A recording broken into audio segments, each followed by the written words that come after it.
Evangelio según San Juan 3, página 1010.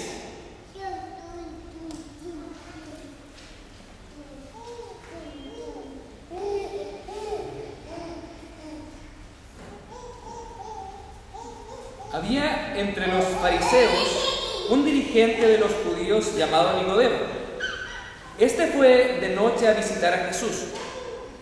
Rabí, le dijo, sabemos que eres maestro que ha venido de parte de Dios, porque nadie podría hacer las señales que tú haces si Dios no estuviera con él. De veras te aseguro que quien no nazca de nuevo no puede ver el reino de Dios, dijo Jesús. ¿Cómo puede uno nacer de nuevo siendo ya viejo?, preguntó Nicodemo. ¿Acaso puede entrar por segunda vez en el vientre de su madre y volver a nacer? Yo le aseguro que quien no nazca de agua y del Espíritu no puede entrar en el reino de Dios, respondió Jesús. Lo que nace del cuerpo es cuerpo, lo que nace del Espíritu es espíritu. No te sorprendas de que te haya dicho, tienen que nacer de nuevo. El viento sopla de donde quiere y lo oyes silbar, aunque ignoras de dónde viene y a dónde va. Lo mismo pasa con todo el que nace del Espíritu. Nicodemo replicó, ¿cómo es posible que esto suceda? Tú eres maestro de Israel y no entiendes estas cosas, respondió Jesús. Te digo con seguridad y verdad que hablamos de lo que sabemos y damos testimonio de lo que hemos visto personalmente. Pero ustedes no aceptan nuestro testimonio. Si les he hablado de las cosas terrenales y no creen, entonces ¿cómo van a creer si les hablo de las celestiales? Nadie ha subido jamás al cielo, sino el que descendió del cielo, el Hijo del Hombre. Amén. ¿Pueden tomar su asiento, por favor?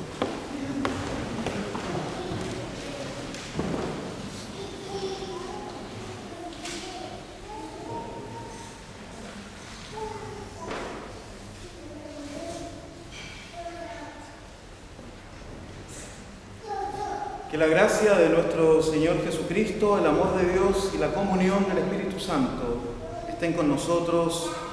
Amén.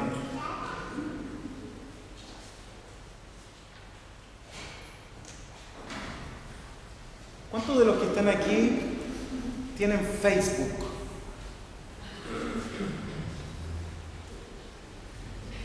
Bien. Vamos a hablar entonces acerca del pecado de las redes sociales. Usualmente uno se ha acostumbrado a colocar en Facebook o las redes sociales sus eventos exitosos, ¿cierto? Nadie coloca en Facebook, hoy me echaron del trabajo. Nadie coloca en Facebook, hoy perdí dinero, hoy perdí la final, si era de la U o del Colo, no sé con quién jugó la Cato el otro día. Yo tampoco. Qué bueno que a nadie le gusta el fútbol. Usualmente colocamos aquellas cosas que nos hacen ser exitosos o que nos hacen parecer ser exitosos. Y es una de las luchas más importantes que tenemos siempre. En Facebook somos intelectuales, somos opinantes, opinólogos. Qué bueno que ya se terminó un poco esta tendencia que tenían muchos de colocar sus fotos cuando iban al gimnasio, porque quienes quisiéramos ir al gimnasio y no vamos, nos sentíamos re mal con eso. Entonces salían unas carugas, canugones. Entonces uno decía, wow. Hasta que salió, ¿se acuerdan este artículo que decía que las personas que colocaban sus fotos del gimnasio tenían baja autoestima? No sé si era cierto o no, pero la cantidad de fotos bajó. Entonces yo me sentí mejor. Me sentí bastante mejor. Pero usualmente nosotros hablamos de nuestra historia y ahora que Facebook nos va recordando, ¿cierto?, tus recuerdos, y aparecen los recuerdos de 1, 2, 3, 4, 5 años. Entonces decimos, wow, qué vida si alguien viera o como yo lo hago, a veces veo fotos de amigos y que no me comunico con ellos por 1 año, 2 años, y veo sus fotos y digo, qué vida tan exitosa, qué bien lo pasan, los viajes, la foto del café en el Starbucks, ¿cierto? El gimnasio, etcétera, lugares lindos, nadie coloca lugares feos, etcétera. Entonces como que todos caemos un poco en eso. Incluso a mí me pasó hace poco que me demoré 2 semanas en colocar las fotos de mi ordenación, porque había algo de pudor también en eso, porque tengo amigos míos que por diferentes razones no han llegado a ser pastores. Entonces yo decía, si coloco mi foto de ordenación, ellos se podrían eventualmente sentir mal, así como yo me siento mal cuando alguien coloca una foto, cuando uno se despierta sensible. Ustedes saben que en la mañana a veces hay mañanas en que uno amanece más sensible que otra, y el éxito de los amigos les molesta. Entonces yo dije, si yo coloco mi foto de ordenación, etcétera. Me pasé 2 semanas, hasta que un día mi esposa me dijo, Emir Ángel. Entonces mi esposa es como mi mamá. Cuando me habla con mis 2 primeros nombres es que la cosa es seria. Entonces mi señora va y me dice, Emir Ángel, yo creo que es necesario que coloques tu foto de ordenación, porque hay gente que te quiere mucho, eso creo yo, y que quisiera ver esas fotos y compartir contigo esa alegría. Me pasé 2 semanas dándole vuelta hasta que publiqué mis 1300 fotos. Me costó. Fueron como 2 fotos. Ah, no, y había un link a otras fotos más. No fue fácil y dije, wow, ¿cómo caemos rápidamente en esta idea de querer ser y de querer mostrarnos como que hemos llegado a ciertas metas, como que hemos cumplido ciertos anhelos o ciertos sueños? Pero al mismo tiempo miramos nuestro pasado y nos empezamos a preguntar, ¿cómo involucro a Dios en mi pasado? ¿Tiene que ver algo Dios con mi pasado?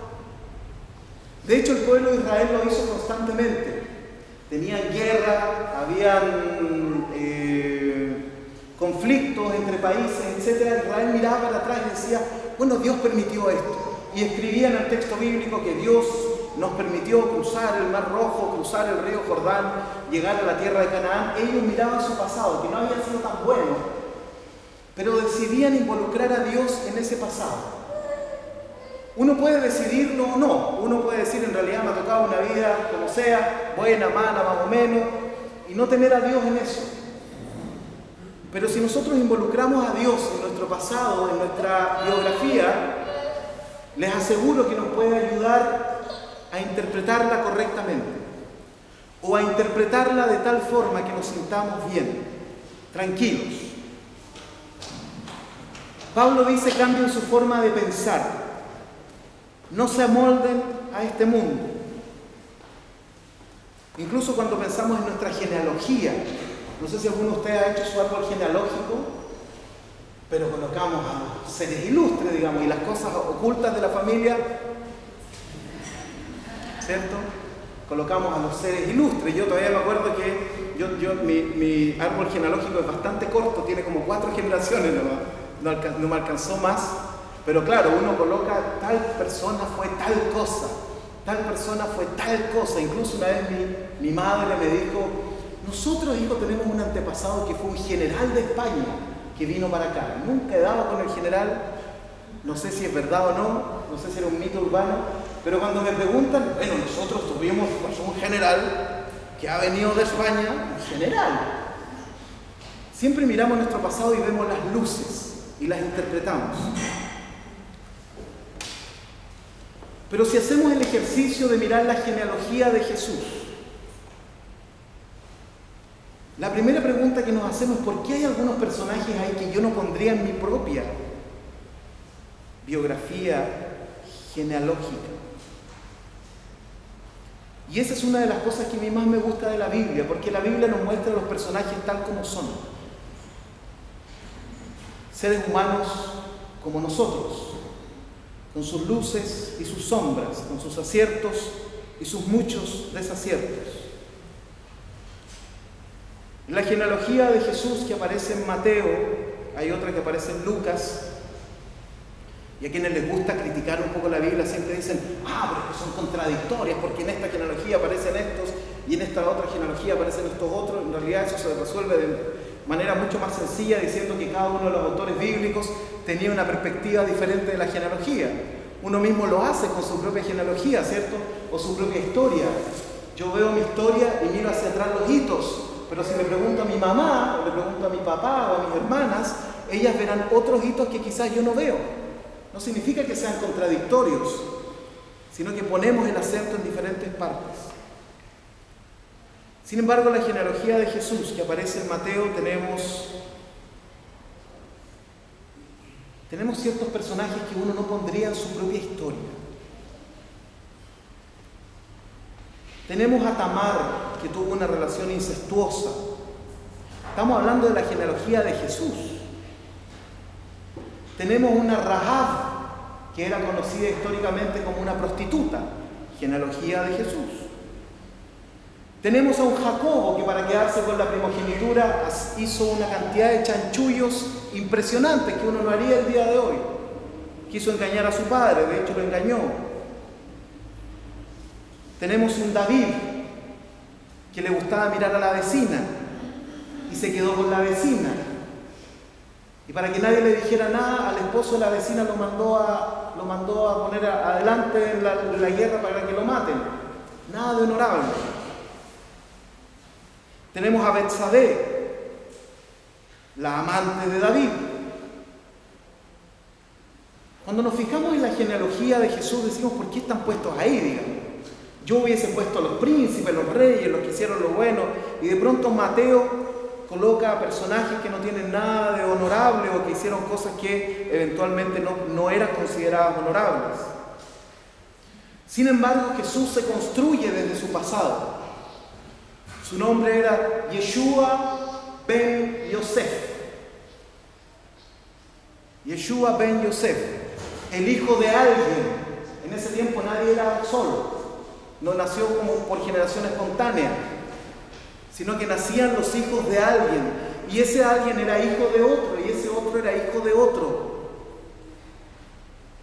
Y Jesús decide pararse arriba en la punta de toda su genealogía como el Mesías, como la luz para nosotros.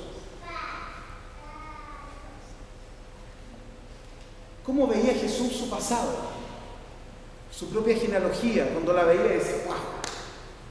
O sea, yo lo borraría aquí, borraría acá. Y sin embargo, a él no le afecta. Incluso su madre,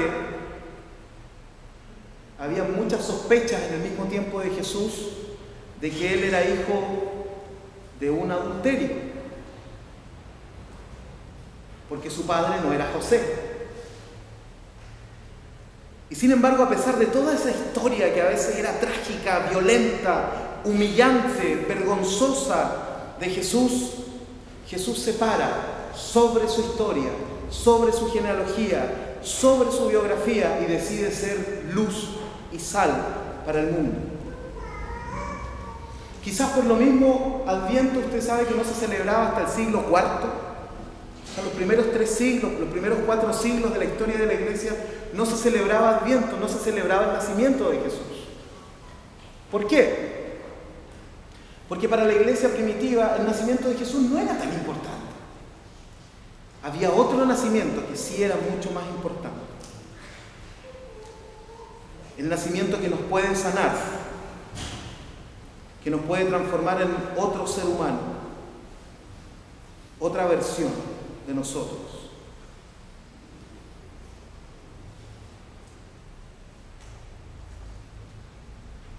Al mirar la biografía de Jesús, es imposible no preguntarnos cómo Él decide ser una persona que lleve luz a otros y no estar pensando constantemente en su pasado.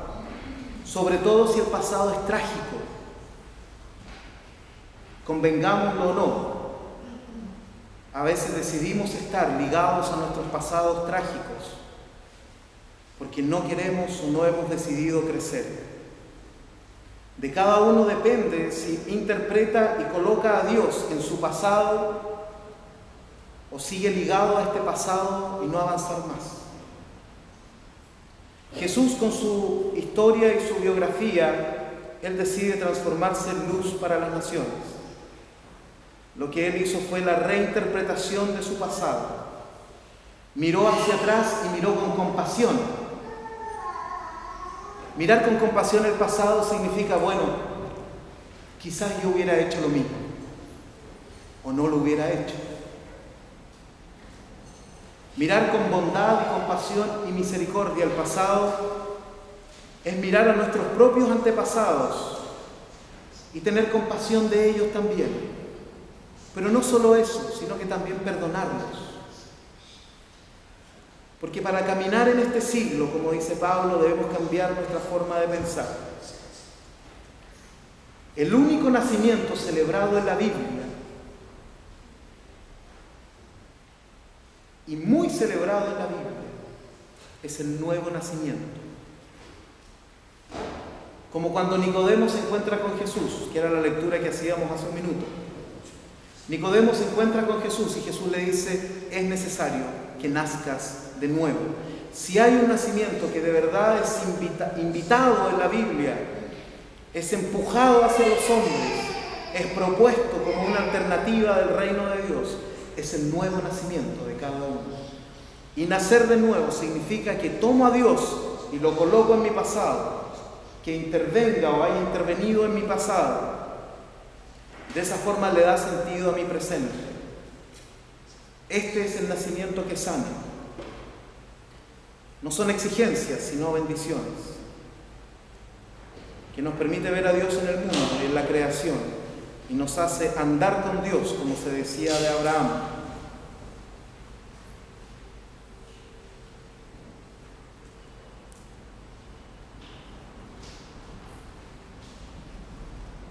Nacer de nuevo significa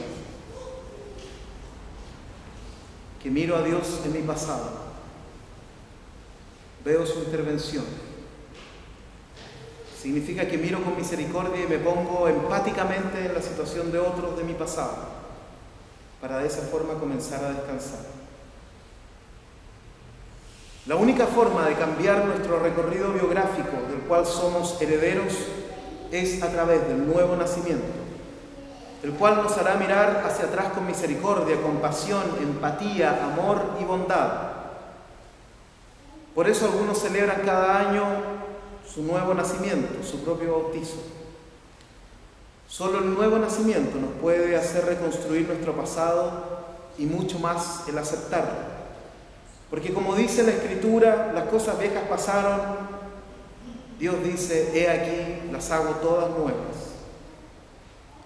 Adviento no solo es una espera de lo que vendrá, sino la certeza de que esperamos reparar nuestros recuerdos, teniendo a Dios como lente interpretativo, sanador y vivificador de nuestra vida. Que la paz de Dios, que sobrepasa todo entendimiento, guarde nuestros corazones y mentes en Cristo Jesús.